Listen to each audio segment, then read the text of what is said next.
Welcome to the Newburyport Literary Festival. My name is Jennifer Entwistle, and I am the co-director of the festival. And this is our 17th year of bringing authors and readers together. I want to introduce to you our speakers.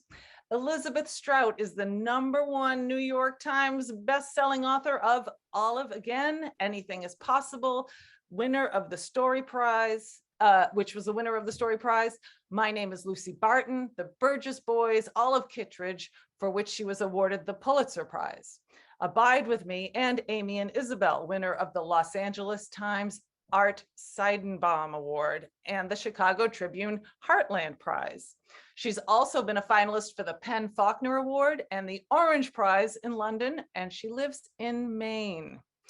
Joining her is Andre Dubus III. His 7 books include the New York Times bestsellers House of Sand and Fog, The Garden of Last Days, and his memoir Townie.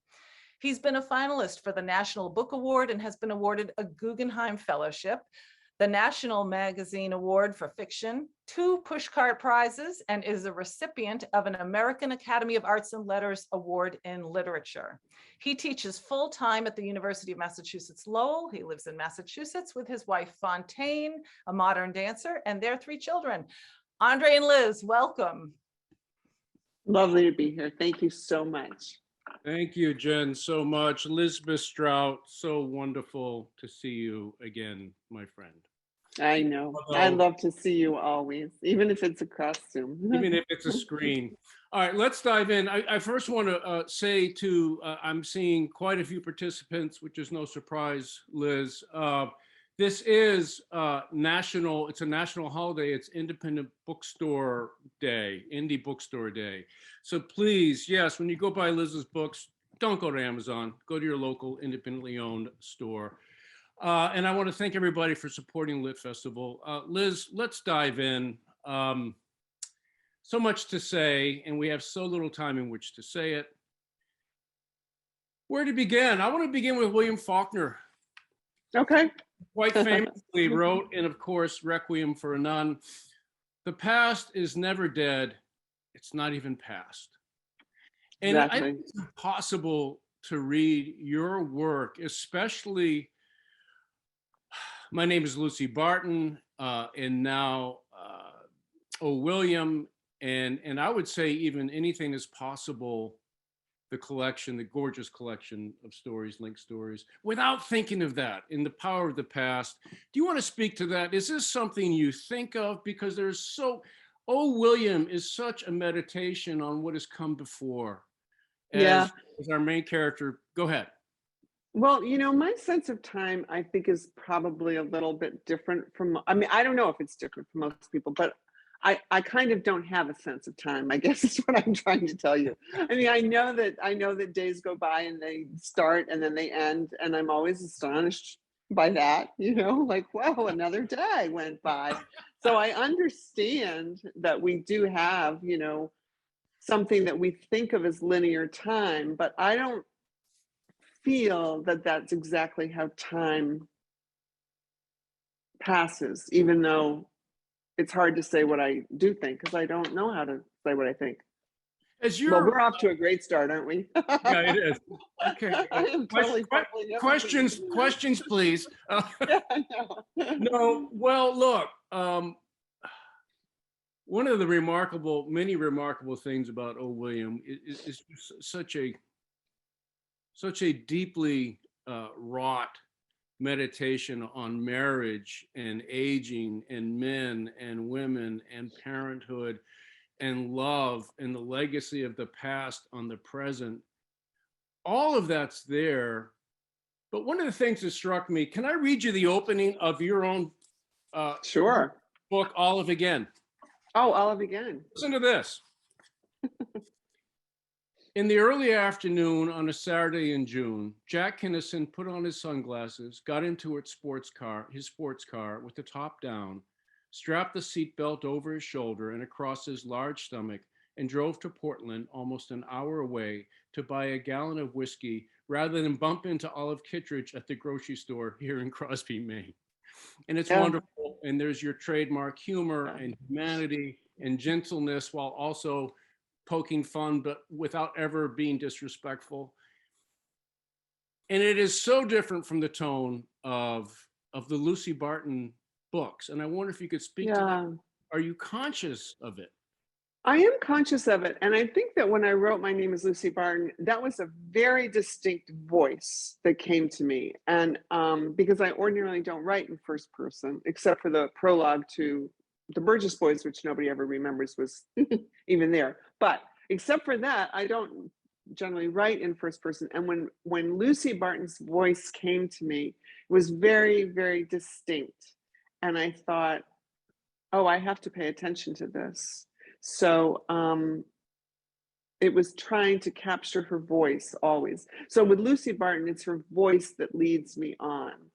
And it's a different voice from my authorial third person omniscient narrator. It is much different. And it's fascinating. And it's not better, not worse. It's just immensely different.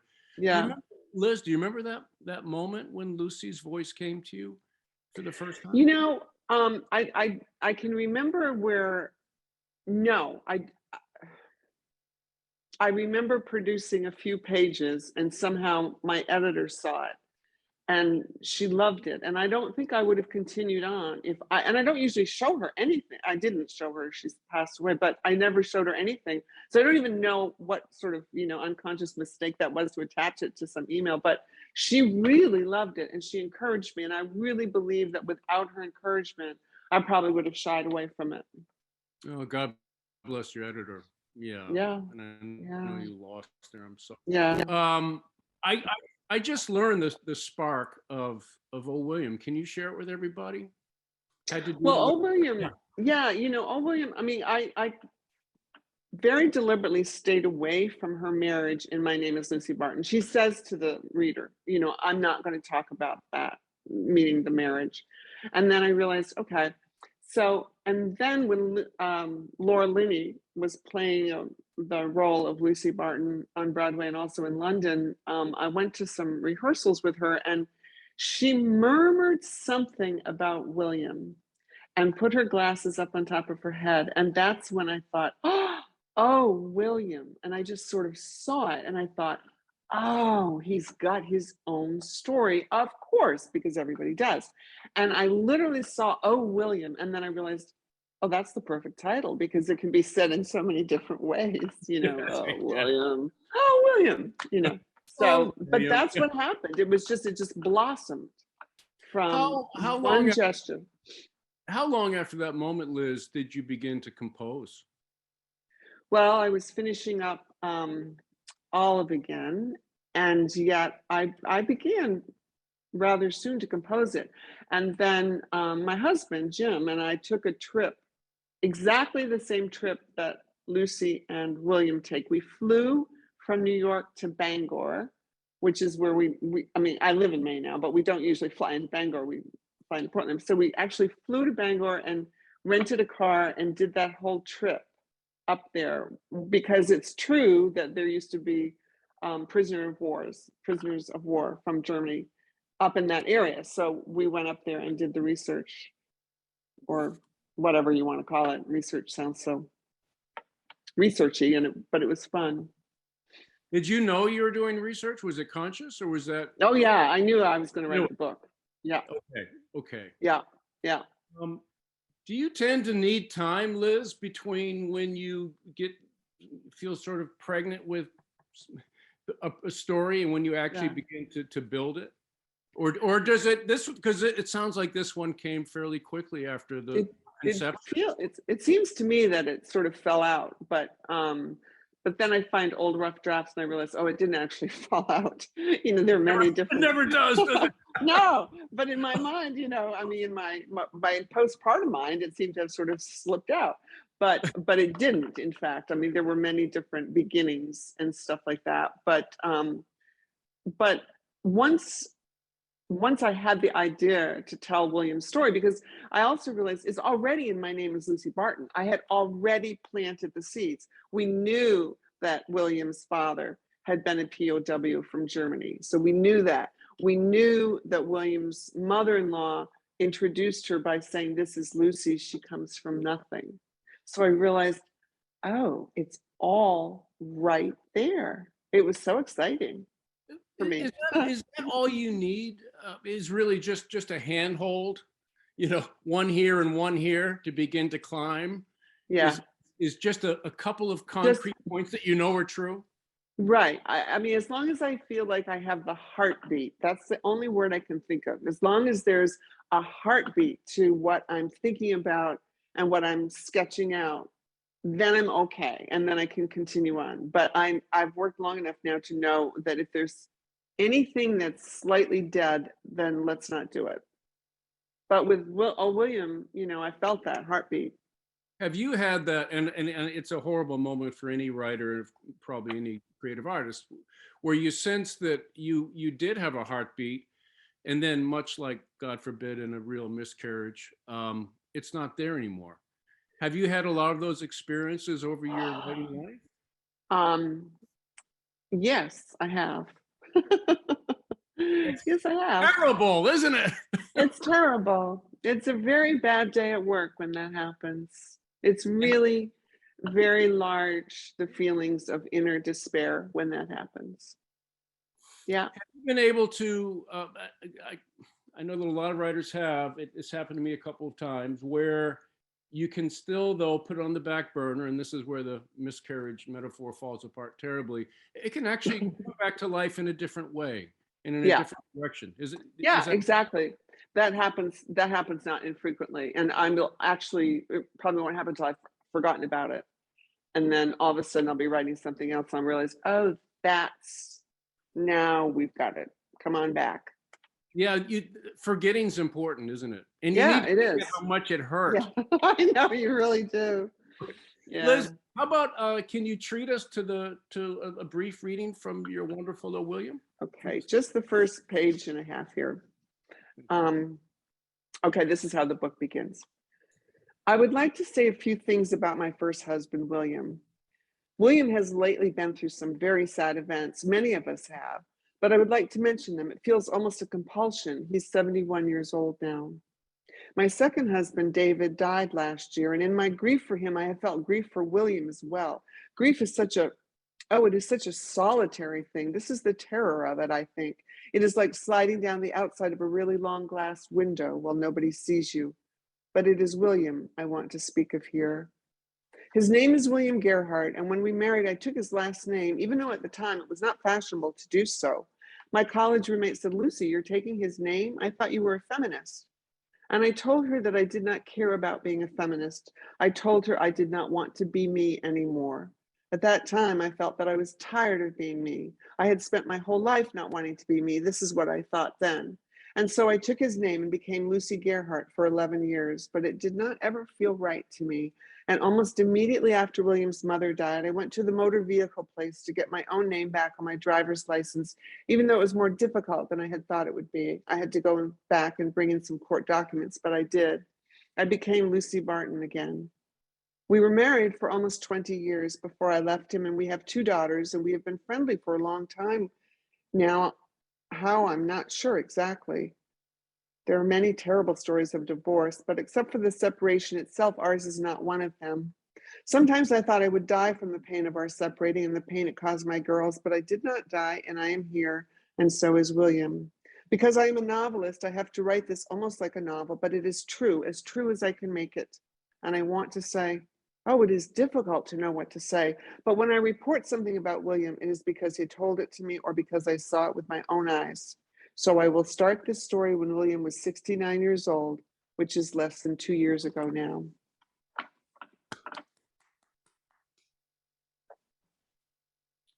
I don't know if you're familiar with Tim O'Brien, The Things That Carried Tim O'Brien. Oh, yeah. But his essay, have you ever read his essay, The Magic Show? It's kind of obscure. No, I haven't read that. No.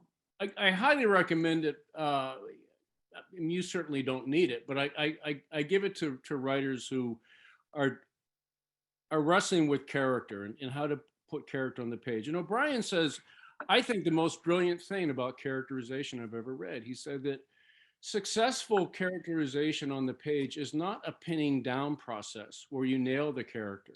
Yeah. Quite the opposite. Yeah. The deeper we go, the more mysterious we get, Exactly. But exactly. because we are all essentially unknown. Because that is so true with every single person. The deeper you get to know them, the more you realize how much you don't know them, I think, even as you're getting to know them. Which is one And of the it's the constant. I mean, it's just so fascinating to me, the complexities of every single person. Were you aware, because if that is a predominant thread in theme throughout O. William, and it's beautifully done, and it's constantly hit on. Of course, from the side, Emily Dickinson said famously, "Tell the whole truth, but tell it slant." You always tell it slant, the truth. Were you aware of this, or did it come cumulatively as you wrote from Lucy's point of view? No, I was just writing it from her point of view. I was just trying to do the best I could to capture her voice and stay in her head as much as I possibly could. So that's all I was trying to do, concentrate very, very deeply. How many hours a day are you able to do that? Oh, it really varies. It just varies at this point, especially in my life. I like to work. My ideal work day is, from the morning and then pushing lunch back as far as I can push it before I get too hungry, because there's something about having lunch, even if I don't have much, that it just breaks something, it breaks a spell. So I'll just keep working until I'm, ready to faint, and then I'll eat something, and then I'll look back at it or not, because, if you look back and it's not what you were thinking it was, then you're going to have a really sad evening. So it's always a risk. Amen. So you and I have talked about this before, Liz, but people listening now might need to hear it. You write one word at a time, one sentence at a time, right? Yeah. You don't outline your stories. You don't plot it out. No, I don't. Because if I feel that I know where it's going, then I need to be surprised, or you won't be surprised. Do you see what I mean? And I'm always thinking about the reader. It's like we're in a dance together. So I'm always thinking about the reader as I write, and I think, okay, what does the reader need right now? Has there been a little too much scenery? Has there been too much sound on the page? What does the reader need? And then we move forward together.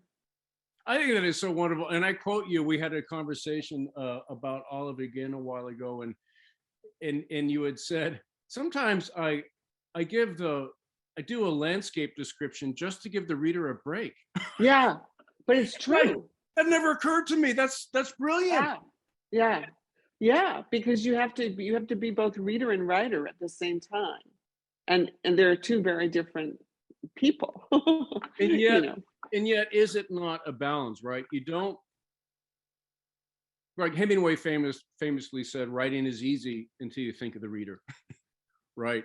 Well, I guess, yeah, but it is a balance. But no, I feel that the way I conceive of it is that I feel like I'm in charge of taking the reader on a journey or on a little trip, and I'm holding their hand, and I'm saying, you're going to be safe. It's okay. You might find some things that make you think some, disturbing things or not, but you'll be safe. It's my job to keep you safe. So come with me, and we're going to go down this path, and then we're going to take a little turn here, but you will be safe with me. That's what I think of as my role with the reader. Liz, that makes perfect sense. One of your reviews for an earlier book, it might have been Olive again. It might have been Anything Is Possible. It said, Elizabeth Strout is not afraid to be gentle. Oh, that was remarkable. At first I thought, what a ridiculous thing to say. Well, no, it's actually wonderful. Yeah, that's nice. It is nice, isn't it? And I think that your writerly intent to take care of the reader is maybe one reason why you have such a legion of loyal readers. But the thing is, Liz, you do not go easy on them. You treat them I totally respect for them. Can we talk about marriage? I think we're getting a bunch of questions coming up I want to get to, but let's talk about marriage. There's so much marriage in a William, the ghost. Well, look, she's grieving her second Yeah. husband's death, David, Yeah. a Yeah. musician. Do you want to speak about that on any level? Marriage and Lucy and Well, I mean, marriage is like, boy, that's like family. I mean, you can just go on forever if you want to write about marriages, because they're all so different. And I think there might be similarities, I mean, so that people can relate to it. I mean, but it's just it's just such an amazing thing when you think about being married to somebody. And I was really, really interested in William and Lucy and their whole history. That's what was interesting to me, and how it's, changed as things would have, even if they had stayed married. But I just kept feeling, these people, they love each other. That's how I felt. Now the reader can feel what they want to feel, but in my mind, I just understood, no, wait. They actually are in many ways very loyal to each other, I think. Oh, of course, Liz, that is so profoundly expressed in the novel, and without ever, and this is what I find so remarkable about your work. There's so many threads that are remarkable, of course, but that gentle quality that you have, which is deeply humane to the reader, but without falling ever into sentimentality or No. simple anything. Right. And so there is such a layering. I'm looking at just Lucy's feelings for her ex-husband, William, who for a lot of her marriage felt unavailable. Yeah. And was. And I mean, from Lucy's point of view, was, yeah. And Yeah. yet, even in this present time of the novel, when they go to Maine and she's helping him, and I'll leave it to the readers who haven't read it to find out what they're doing, you still don't romanticize her lingering love for her husband. We know No, we have to we have to feel it ourselves. I mean, sentimentality, I don't care for at all, because it's a shortcut. It's not a fully earned emotion. And so we just have to be with Lucy and William, and then, you can decide how much they care for each other, but it's never going to be, handed over with, like a little piece of cake, because I just don't believe in writing that way. Thank God. Let's go back to the style, and then we should go to a few questions. You're going to have a lot. I've read all your books. We've been friends a long time. I adore every one of your books, and I really admire the artistic nerve it takes to try a new way of writing deep in the game. And I'm really talking about the spare, Right.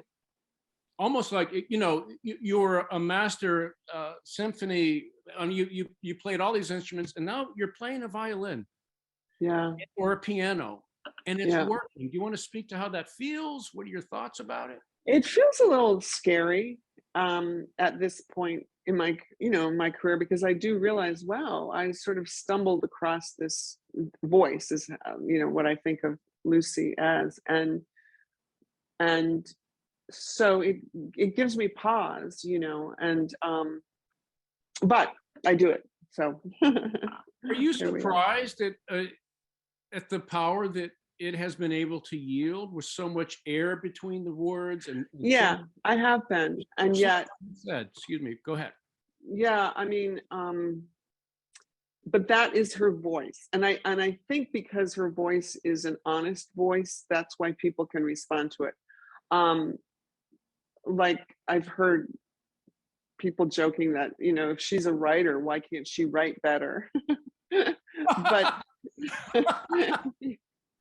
but the thing is, she's talking to the reader, she's telling the reader something, right. And so her voice has to be sort of hesitant and urgent at the same time, and that's why we have the spaces between. It's just how her voice is going to deliver her story. Did I ever tell you that beautiful line from Bill Moyers, excuse me, the journalist? He said, "The silence after Mozart is Mozart's too." Yeah. And Yeah. that, with so much of the power of your evocation of Lucy comes through those silences. Let's go to some questions because I know you're going to have a lot. From Karen Koretsky, I love the conversational tone of Lucy in O. William. It feels so familiar and filled with whimsy. So well done. That's a comment. You want to comment on it? Well, thank you. I'm glad. Thank you. I'm very grateful that the reader, that you've received it that way. Because again, like I said, it's just a matter of concentrating as hard as I can to stay in this mindset of Lucy Barton. So thank you. This next question is a personal one, and of course you don't have to answer it, but Elizabeth, was there a first husband in your life, a William? Yes, I've had two husbands. I still have two husbands. I have my first husband and I have my second husband. But isn't that interesting what you just said? You still have two husbands. The truth, and that truth is in O. William, is that once you love someone, they're always in there somewhere, right? Yeah. They don't just go away. Yeah. Right. EJ, Michelle, after Amy and Isabel and then Abide with Me, did you decide to continue the story of these characters in their town? Is there a plan for books for other characters, or does the next story reveal itself to you? Amy and Isabel took place in Shirley Falls, and Shirley Falls reappears in further works like the Burgess Boys, and then Bob Burgess has actually moved from New York and is living in Crosby, Maine, where all of Kitteridge lives. So it's all become, all my little characters have interwoven their way through various things, and will continue to. How can it not, right?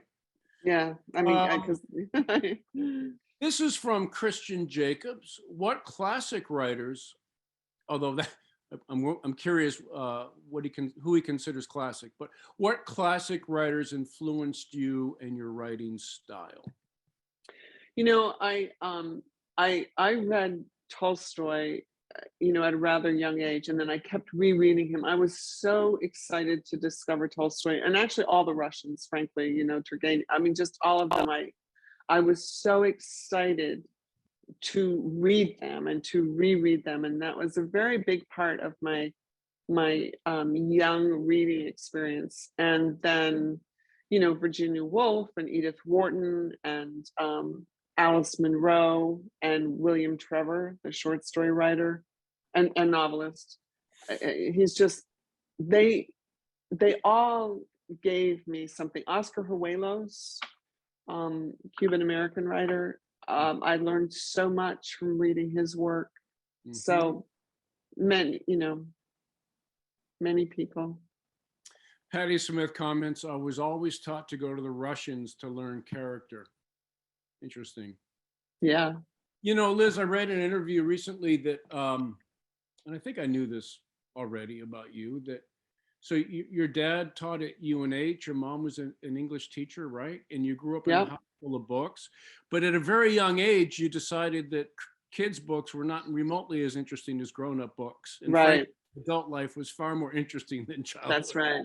That's exactly right. That's exactly right.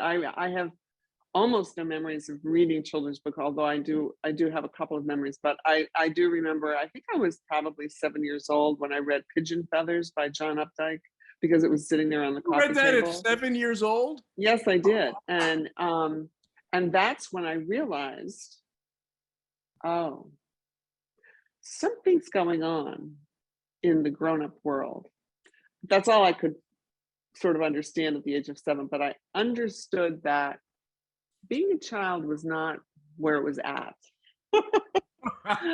That's what stayed in my head, having read Pigeon Feathers at such a young age. Oh, I think tens of millions of kids would agree with you. Yeah. Childhood is hell. Meg Moore. I love your books so much that I often end up reading them and listening on audio. And the audiobooks of Lucy and William are fantastic. Have you listened to them? And were you involved in selecting the narrator? The narrator has been wonderful. And so, yes, I mean, I haven't been involved in selecting her, but I've been involved in keeping her. So, and I haven't. Who is that? I'm sorry. Kimberly Farr. Okay. Kimberly Farr, I think. Is that? Sorry to put you on the spot. I'm sure you're right. I know, I'm not sure that I'm right. I think it is. But anyway, and I've listened to parts of it, but I can't listen to the whole thing because it's too relevant. I talk about that a moment. I identify. Can you explain to everybody why you can't listen to your own work? I don't know why I can't, but it troubles me to hear it. I think that's healthy, and I'll just leave it at that. Yeah. Thank you. For our mutual dear friend, the wonderful writer, actor Marianne Leone.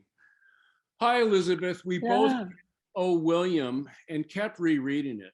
Do you know how beloved you are for writers? Your writing dovetails with the essence of acting, emotional truth. Marianne, of course, is also an actor. Right. Hi. Oh, hello, Marianne. Anyway, nice to hear from you. You know, it's funny because I was very interested in acting as a young person in high school and throughout college. And I almost was a theater major, but then I decided at the last moment, if I switched to being an English major, I could read more without feeling guilty for the time that it was taking. So that's what I did. But I was very, very interested in acting. And I always remember one of the first roles I had in high school was Christine in The Doll's House. And I remember understanding that I had to find a place in my heart that loved her in order to inhabit her. And that was so interesting. And I think of that with my characters because I feel the same way. I don't care how badly my characters behave, and they can behave really badly. You know, we know that. But I have to have some sense of real connection or love for them. Is it the same though? I would imagine that you don't always love them, but do you love them? Is my question. I'm wondering if the connection always feels so. You do. I do. You love them. I believe you when you say that because that is so beautifully through your work. Yeah. It's almost a godlike love of your fallen creatures. Well, it is kind of in a way, frankly. Yeah. And I remember I had a friend who lived in New York for a long time. And she said that she was on the bus, this was a few years ago, and she looked around and she thought, look at all these people. What if I actually loved them? And then she opened her heart and she loved them all. And she said it was the most amazing thing. And I thought, yeah, I know, I get it. But it was interesting. And I think of that sometimes as I'm on a city bus. I think, yeah, just open your heart and love them. Well, and then they leave. So you're giving me an insight into some writers I can't read because I constantly sense they don't love their characters and never will. And there's a certain that's a different kind of reading experience. Yeah. That's a different kind of reading experience. And it's, you know, go ahead. Well, I'm just thinking, you know, I mean, like, let's go back to Tolstoy. I think that he loves his characters. Yeah. Every single one, no matter who they are, what they were doing. I sense Chekhov even more so. Oh, yes. Oh, absolutely. Oh my God. Oh, totally. And so I think if people don't have that, it just makes it a very different, it makes it a different kind of reading experience, which is neither better or worse, but I'm just saying it's not. Well, as a reader, can you find pleasure in that kind of reading experience with reading a writer who's maybe, you know, it's interesting because when I read something, I never think to myself, oh, I don't think you like these people. That never comes up in my head. But what I do think is I will think you're writing something that you feel you need to write, but you're keeping me out of it. Mm. And I don't know if there's a connection between that or not, but I will read things that I think, but you're not allowing me in because you're just saying everything that you want to say, and there's feels like there's a shield between us, and I want to be there with you is what I will And do. using characters to be the mouthpiece for what the author wants Right. to say. So it's a Right. real ego-centered Yeah. approach. And yours, it seems to me, and would you agree, Liz, and feels egoless. I think so. I hope so. And I do think that that is, it's not something I strive for, but I do think as I look back on my career, I realize, oh, okay, I think that's part of it. I do too, and it's Yeah. beautifully part of it. This is from Shanti Skiffington. Elizabeth, you are the only author that both my mother and I adore. Oh, we grew up in cross-generational. I'd love to hear that. Yep, we grew up in Maine, and now I live, quote unquote, away. Can you talk a little about how the people of Maine in particular inspire your writing? Yeah. Well, I am from Maine. So, I mean, I am so from Maine. I go back to, I think 1603 was my original ancestor who showed up in Maine. So that's really, really, you know, my mother was always very impressed with that, but I don't know why, but never mind. Okay. So I am from Maine. So I am one of those people. And therefore I know them in a way that feels almost burdensome at times, you know, because they're so familiar to me, and yet, but they're not, because like we were saying much earlier in this conversation, you know, every single person is so fascinating as you get further and further into them. But there is, you know, there's a certain quality of reserve among Maine people, I think. I mean, I'm not saying they can't be warm, they're very warm if they feel like it, but there's a reserve, I think, is the way I would say. Well, I don't think you could have created all of Kitteridge without some of that stew. No. Let me ask you a question, if you don't mind, my friend. It's interesting because your work is so beautifully open to, I think, the truth that the present is an illusion and that we cannot escape the past ever, for good or worse. And yet, aren't you personally uninterested in your roots? I mean, you just said Yes, your cares about but I 1603. am. You don't But care. you know, but it's true, Andre. That's true, and I feel sort of awkward about that. But it doesn't matter to me that my ancestors came over, and oh, I feel terrible saying that. I'm sorry. Apologize to every one of them. but because it just doesn't seem relevant to my experience of the world. Yeah. It seems. I feel very embarrassed by that, though. No, I don't. but it does happen to be true. I'm sorry, it is the truth. I don't think you should be embarrassed. I think that one of the many seeds and secrets to your artistic successes over the years, if you'll forgive me for saying out loud, I think you're just deeply present. I think it's right now that interests you. I think I am. Like yeah. Right now. Right now, exactly. 1:54 p.m. Saturday, April 30th. But I think that's a quality that I think it's a quality we readers feel in your work. Whoever is in front of your pencil, they get all your attention. Yes. That's yes, right. They do. Thank you. You're welcome. Amy Sosha Pulaski, is there one character that rides shotgun with you more than others? Oh, that's interesting. Well, you know, I have to say, I have developed a real fondness for Bob Burgess. You know, he's shown up a little bit in like Olive Again, and I just, you know, I feel like he's sort of with me a little bit, like him. He's present with me at the moment. I like him too. Yeah. Hey, real quick, last time we spoke about the Burgess Boys, Robert Redford was going to adapt it. Is that it's not going to happen. It's not going to happen. They changed hands at HBO and it's out. You know what Dorothy Parker said about Hollywood? It's the It's funny already. the only place in the world where you can die of encouragement. All right, this is from Judy Meridian. Olive was such a complicated character, unlikable but endearing. How did she come to you?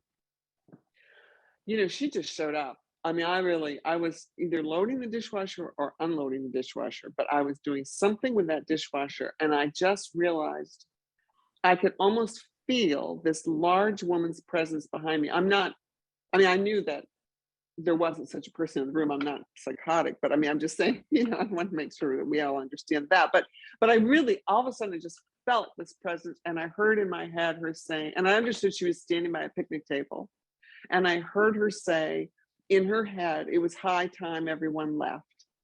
And I thought, oh my word, I've got to get that down.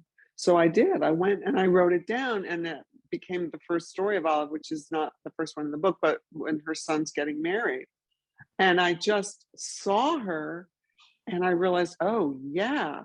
And then there were other stories talking about things that we were talking about, you know, things that didn't work out at first. You know, all of a sudden there were different stories, and I realized, oh, these have just been waiting for Olive to be in them. Oh, wow. Yeah. Bang. You put Olive in a story. I am so glad that question was asked, because I don't think I ever knew that. So yeah, I don't think I've ever said that. I mean, I've said about the dishwasher stuff, but the fact that there were other stories that had been very interesting to me that couldn't seem to get off the ground.